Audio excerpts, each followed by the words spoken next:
Hair Tonic and Kreml Shampoo present the new adventures of Sherlock Holmes, starring Nigel Bruce as Dr. Watson and Tom Conway as Sherlock Holmes.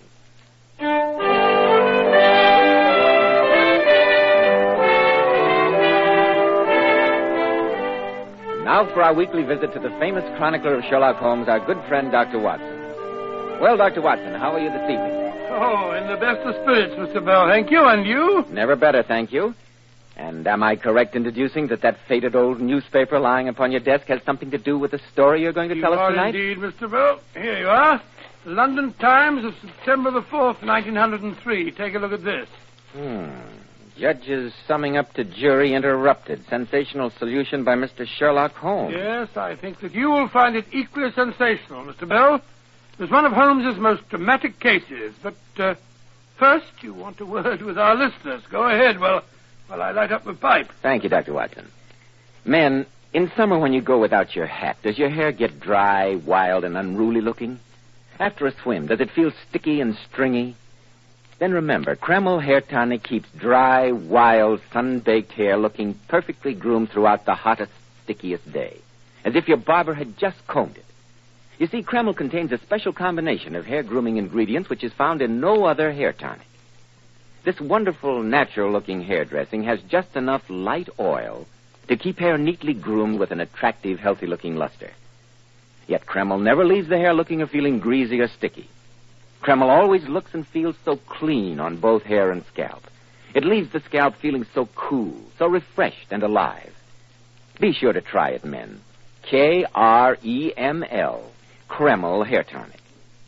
And now that I see you've got your pipe drawing to your satisfaction, Dr. Watson, how about the story you promised? Well, Holmes and I had just returned from a long-anticipated holiday in Scotland. Mrs. Hudson greeted us with the news that a lady was at that moment awaiting us in our rooms. And as we opened the door... Oh, Mr. Holmes, at last, thank heaven. I beg your pardon. You pardon. must save him. He didn't do it. I know he didn't. And they'll hang him. They'll hang him. No one in the world but you can help him now. Now, my dear madam, you must control yourself. I can't possibly help you until I know your problem. Oh, you must excuse me. Here, my dear. You drink this. It'll make you feel better. Oh, thank you. I've been waiting for you, Mr. Holmes, praying for your return for days. You left no forwarding address. I know. Dr. Watson and I had promised ourselves a real holiday. I'm Edith Fairmont. Evidently that name means nothing to you. You haven't seen the newspapers? No, not for 4 weeks, thank him. Compose yourself, madam, and tell us what has brought you here. And remember that we know nothing beyond the obvious facts that you are in great distress and, from your apparel, recently widowed. Well, I shall try to give you a clear account, Mr. Holmes. You're my one remaining hope. Some 10 years ago, I married Augustus Fairmont. A marriage which, I frankly admit, was forwarded more by my parents than by any wishes of mine. I was then only 18. Augustus was more than 20 years older than I. He was a diamond importer, and a very successful one. Our marriage was perhaps not an ideally happy one. But for 10 years, I did my best to be a good wife to Augustus. No, my dear. Just please continue, Mrs. Fairmont. About a year ago, my husband took into partnership with him a young man of 32, Charles Rossiter. During the ensuing months, Charles and I fell in love, Mr. Holmes. But I assure you that both my self-respect and Charles's high sense of honor kept us from anything more than a declaration of that love. Oh, I beg you to believe that I'm telling you the entire truth. I'm sure you realize, Mrs. Fairmont, that is the only thing to do. Yes, of course. Charles wanted to discuss our problem with my husband, but I persuaded him to let me approach Augustus. But the result was as I had anticipated. Afterward, I met Charles for tea, as we'd agreed, to tell him what had happened.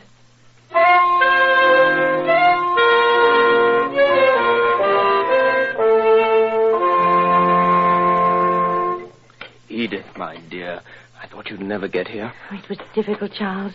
Even more difficult than we expected. I hate to tell you this, my dearest. You don't have to tell me. I knew as soon as I saw you. Augustus refused even to discuss the possibility of giving me a divorce. You know how violent his temper is. He really frightened me. I wish you'd let me speak to him. Oh, I'm glad I didn't. His hatred for you is great enough as it is. But how can he want to hold you tight to him in marriage knowing that you love me? I should think that any decent Evidently you don't know Augustus very well. He has an almost abnormal sense of possession. Whatever belongs to him, he'll keep, no matter what the cost. Very well, then. We've tried to do the right thing. Since he won't give you a divorce, there's only one thing left. Leave him. You and I will go to America or the continent and make a new life there for ourselves. I can't, Charles. You know that I love you, but we could never find happiness in that sort of life. I want to be your wife, Charles, to have children. And since that's denied us, we must stop seeing each other. I shall always love you, dear. Edith, you can't go out of my life like that. There's no other way. Goodbye, my darling.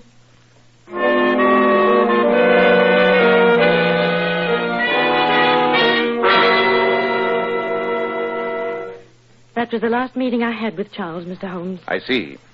Go on, Mrs. Fairmont. Well, my husband and Charles were, under the circumstances, equally anxious to dissolve their partnership. They agreed to make a final trip to Amsterdam to complete a transaction which they'd previously arranged, after which the business was to be dissolved. How long ago was this? A little more than a month ago.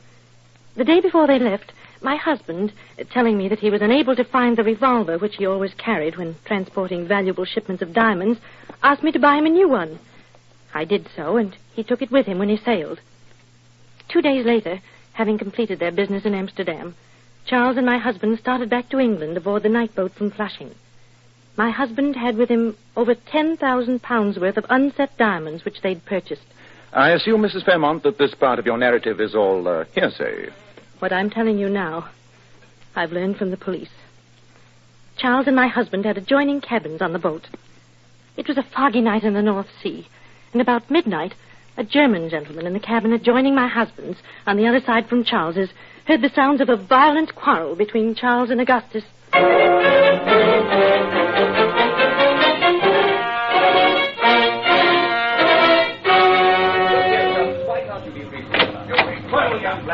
Stuart! Stuart! Yes, Mr. Smith? What can I do for you? Listen to that bellowing in there. Is this a cattle boat? How can I sleep with such a verfluchte noise going on? Oh, I'm very sorry, sir. The gentleman do seem a bit agitated, like. I'll knock on the door. I'm sorry, sir, but there's been a complaint from some of the passengers regarding the noise. Oh, all right. There you are, Mr. Smith. If there's any more disturbance, just ring for me. If there is any more disturbance, I go to the captain. For an hour now I have been trying to get to sleep. Oh, what was that? That was a shot, you dummkopf. Come. It's locked. Well, break it down. Oh, good heavens. That man is dead. Dead as a doornail. It's Augustus. What's happened? You ask what has happened? With that man dead on the floor and you in the doorway between your cabins? Here, Stuart, get the captain. I'll watch this murderer until you come back.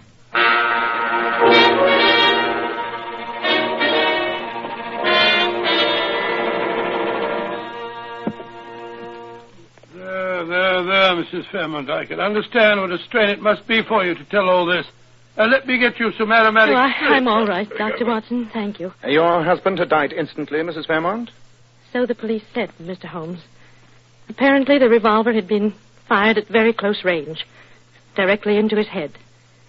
They said he must have fallen dead on the instant. And the revolver? Well, it was gone, Mr. Holmes. The porthole which gave onto the sea was wide open. The police, of course, say that Charles threw the revolver out of the porthole after shooting Augustus. The bullet was a .32 caliber, the same as the one I had purchased at my husband's request. And what has Mr. Charles Rossiter to say? Well, what is there for him to say? Oh, quiet, Watson. Oh, I don't blame you for thinking that Charles is guilty, Dr. Watson. Everyone in the world thinks so. But I know that he isn't. He has sworn to me that it's a complete mystery to him, and I believe him. If I didn't believe him, there'd be nothing left to live for. The police arrested him, of course. Oh, naturally. He goes to trial at the Old Bailey tomorrow. Oh, Mr. Holmes, you must save him. You must. You're my only hope. No one else can do it. Say that you will. I cannot promise that, Mrs. Fairmont. I'll undertake the case, but you must understand that anything I discover, even though it may be evidence damning to Mr. Rossiter, will be turned over to the police. That's all I ask. I know he's innocent, and I have faith that you'll prove it. I beg you not to indulge in any false hopes, Mrs. Fairmont. I shall do my best to uncover the truth, but we have little time at our disposal. You omitted to mention what had happened to the diamonds. Were they found on your husband's person? Oh, I almost forgot. They seemed so unimportant. The diamonds were missing, Mr. Holmes. Huh? Missing? Oh. How do you account for that? The police think that Charles was going to steal them, and that suddenly realizing the impossibility of the idea, he threw both them and the revolver out of the porthole. Odd. Well, with the trial starting tomorrow, Mrs. Fairmont, Watson and I have much to do. Our first task must be a complete examination of the police records of the case. I know you'll excuse us if we hurry off, Mrs. Fairmont. Our first call must be on Mr. Charles Rossiter in prison.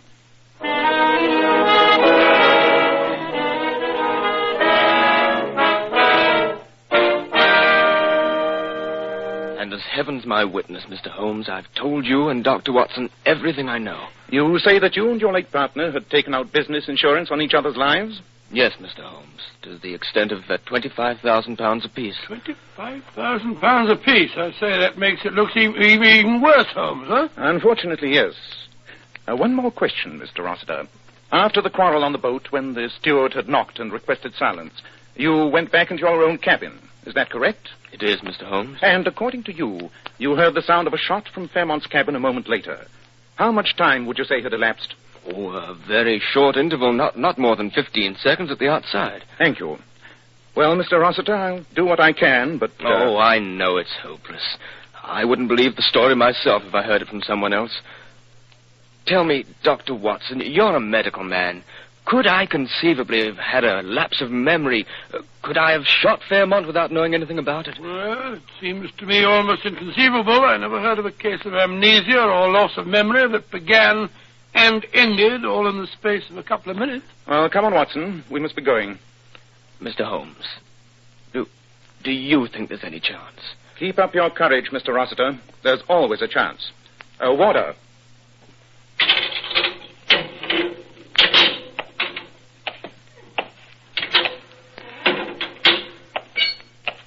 I say, Holmes, I grant you that Mrs. Fairmont's a lovely woman and that young Rossiter had a lot of provocation. But why did you tell him that there was a chance? It hardly seems cricket to me. I told him that there was a chance, Watson, for the excellent reason that there is. Chance of what? Of acquitting Rossiter of a crime which he very obviously did not commit. What do you mean to say that... Come along, Watson. We've no time to stand about arguing. Rossiter's trial opens tomorrow morning, and if we're to secure the evidence we need, you and I have our work cut out for us. Evidence? Evidence of what? Evidence to convince a jury. The sequence of events is obvious, but it'll require a continuous chain of proof to convince a jury of Rossiter's innocence. Innocence? On my soul, Holmes, I think you must be mad. Prosecution has an absolutely clear-cut case, and you go on prattling about Rossiter's innocence. If Rossiter didn't shoot Augustus Fairmont, somebody must have. Somebody did, Watson. And a devilishly clever plot he invented, too. But if we're to save Rossiter from hanging, it's up to us to prove it.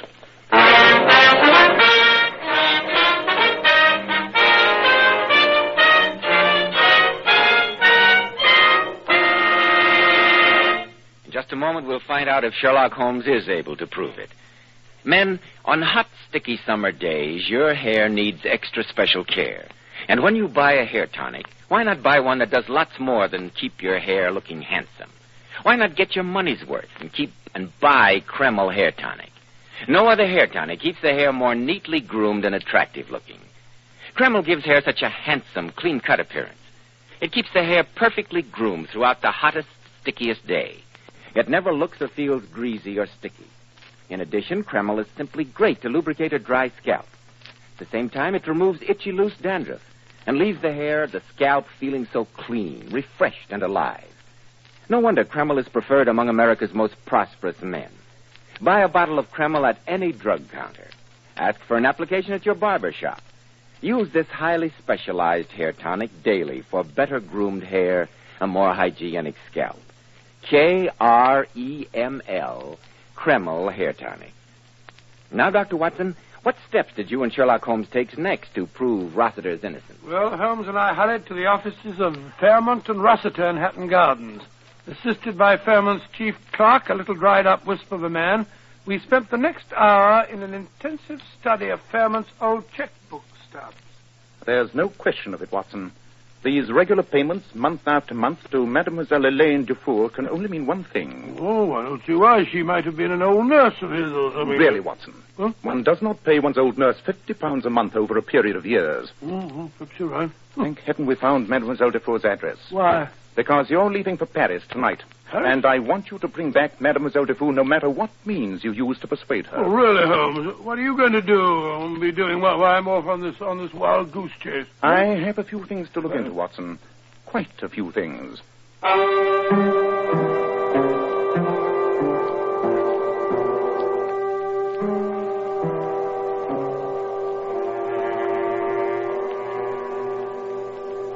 And you performed the post-mortem yourself, Dr. Macpherson? I did, Mr. Holmes.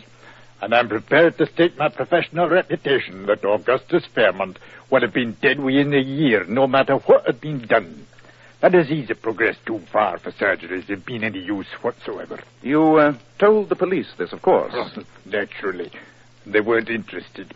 All they cared about was the bullet which finished the fellow off.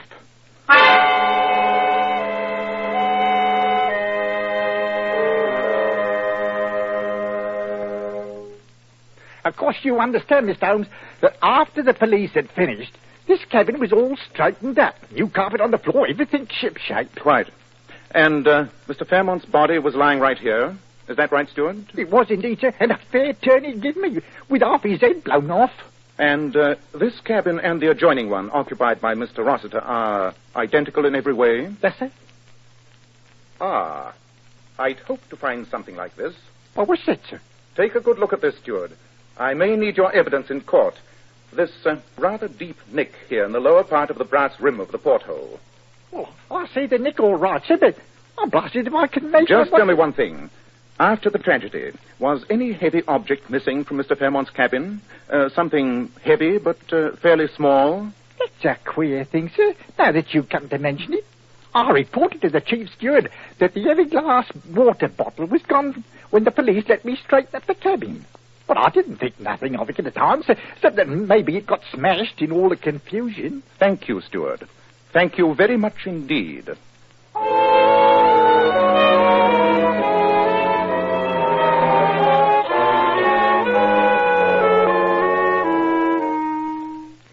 And you asked me to come back to England with you, Dr. Watson? Yeah, I do indeed, Mademoiselle Dufour. To go into court and tell everything? I know nothing about your English laws. Perhaps I render myself liable to prosecution. All this for the sake of a man whom I have never seen. Not only for his sake, mademoiselle, but also for the sake of the woman who loves him. And, most important of all, for the sake of right and justice. To save a man from hanging for a crime that he did not commit. There's no way in which I can force you to come with me. I can only most earnestly beg you to do what we both know is the right thing.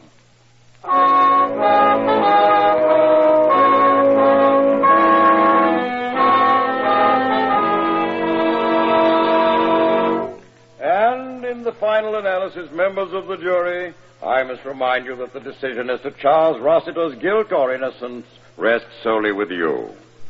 Under the law, my province as judge is merely to assist you in reaching a just verdict. And this I have endeavored to do by summing up for you the evidence to which we have been listening during these last 3 days. The prosecution has endeavored to prove to you that this man, who has not denied his love for Mrs. Fairmont, knew that they could never be together so long as her husband should live. You have heard the evidence of their quarrel on the boat, of the shooting, and of the scene found by Mr. Schmidt, the steward, and the other witnesses when the door to the cabin was broken down. You have heard the suggestion of premeditation in the purchase of the weapon by Mrs. Fairmont, a weapon which, though missing, was of identical caliber with the bullet which killed her husband. You have heard the prisoner's protestations of innocence and his own inability to offer any logical explanation of the tragedy. Under these circumstances, My lad, I beg leave to interrupt. Well, Sir Aubrey, what is it you want to say? During the entire trial, my lad, my client and I have put our hopes in an investigation being conducted by the eminent criminologist, Mr. Sherlock Holmes. Mr. Holmes has just arrived in court, together with his colleague, Dr. Watson, who has brought with him from Paris a witness whose evidence is vital to the defense. I respectfully beg your lordship's permission, and that of the prosecution, to allow Mr. Holmes to tell us what he has discovered. It is most irregular, Sir Aubrey, but the primary concern of this court is that justice be done. In view of Mr. Sherlock Holmes' distinguished record and many services to the law, I see no objection to granting your request. Thank you, my lord. I assure you that we would not have waited till so late in this trial to present our evidence had it not been for the fact that Dr. Watson has only at this moment arrived from Paris, escorting a lady who is the final link in that chain of evidence. Proceed, Mr. Holmes. The late Augustus Fairmont, married to a woman more than 20 years his junior, was a man with a very great sense of possession. Whether or not he loved his wife, he was determined that no one else should have her. And when his wife freely and honestly confronted him with her admission that she loved another man, Fairmont could think of nothing but revenge. I'm willing to allow you a fair amount of latitude, Mr. Holmes, but this seems to have no bearing on the case. With your lordship's permission, I hope to establish its bearing in just a moment. I have here in court Dr. Macpherson, who conducted the post-mortem upon the late Mr. Fairmont.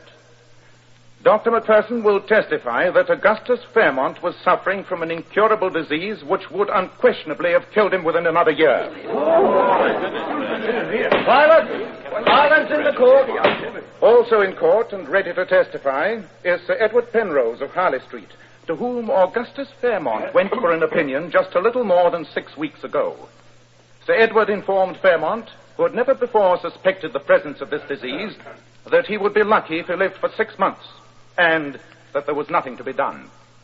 Now, Fairmont faced with the knowledge that he would die, probably painfully and lingeringly, within a few months at most.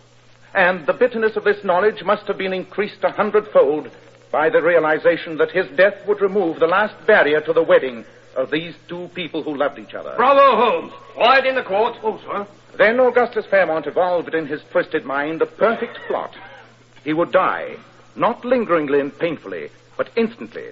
And in dying, he would make sure that Charles Rossiter, the man he hated, would be hanged for his murder. With his partner, Rossiter, Fairmont sailed to Amsterdam. But when he had purchased some 10,000 pounds worth of diamonds, the thought crossed his mind of making a final provision for the woman whom, for many years, he'd been seeing in France. She's here now, due to Dr. Watson. And I will ask her to rise.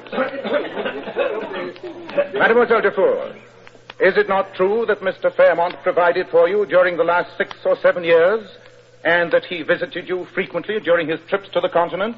That is correct, Mr. Holmes. Now, will you please tell the court what you received in the mail from Mr. Fairmont the day after you read of his death?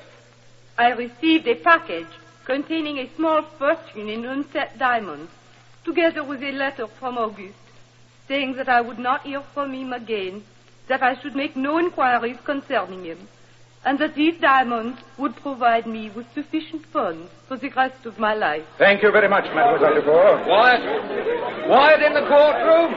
I think that will be all.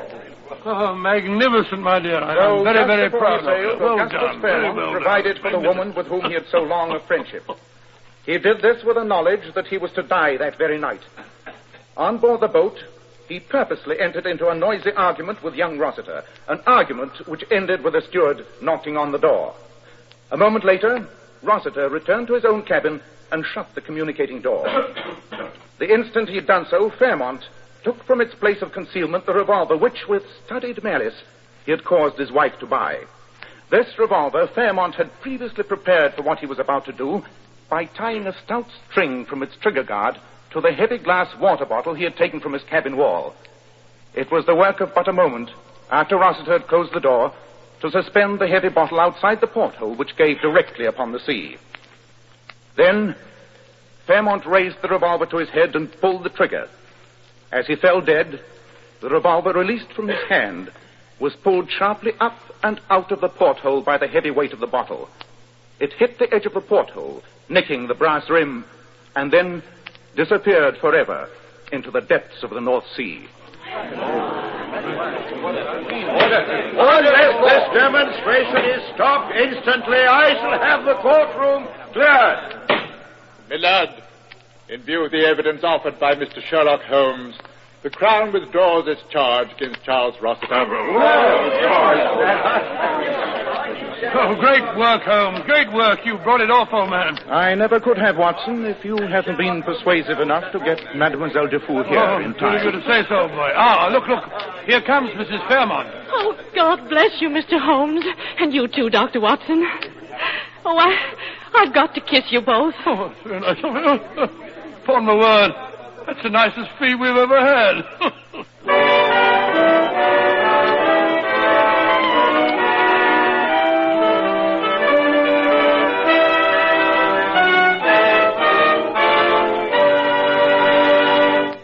Now, friends, our guest star, one of the greatest authorities on feminine beauty, that king of glamour, John Robert Powers. And you know, Mr. Powers is famous for his $1 million Powers models. Gorgeous girls you often see on magazine covers, in the movies, in exclusive fashion shows. Ladies and gentlemen, by special transcription, Mr. John Robert Powers. Good evening, friends. I have a little surprise for you this evening, as I brought along one of my most attractive Powers girls of all times, Ellen Allardyce.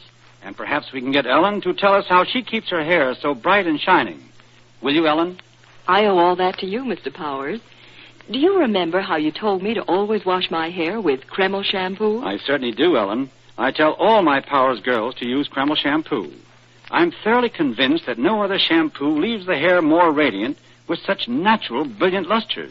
And Kreml shampoo keeps it that way for days. What I like about Kreml shampoo is that it never dries the hair. That's right, Ellen, because Kreml shampoo has a built-in oil base.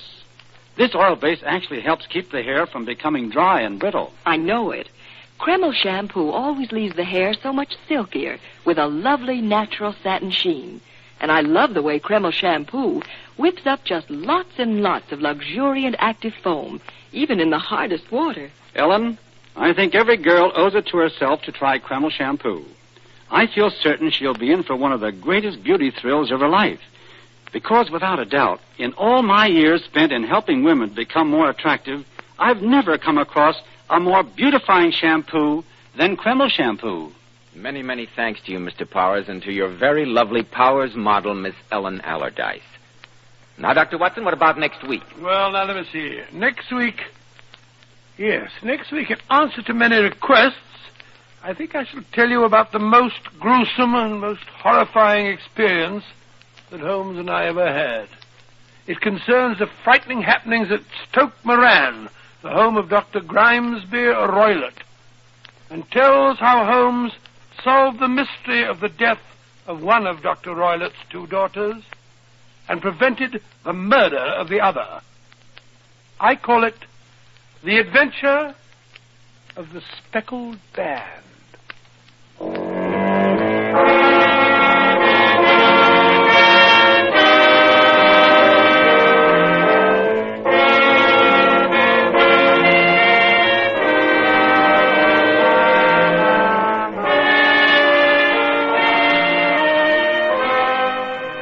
Tonight's new Sherlock Holmes adventure was suggested by an incident in Sir Arthur Conan Doyle's story, The Problem of Thor Bridge. Nigel Bruce appeared by permission of Universal International Pictures. Tom Conway through the courtesy of Eagle Lion Pictures. The Sherlock Holmes series is produced by Tom McKnight, with original music composed and conducted by Alex Steinert. This is Joseph Bell speaking for Kreml Hair Tonic and Kreml Shampoo, and inviting you to be with us next week at this same time. And Dr. Watson will tell us about the adventure of the Speckled Band.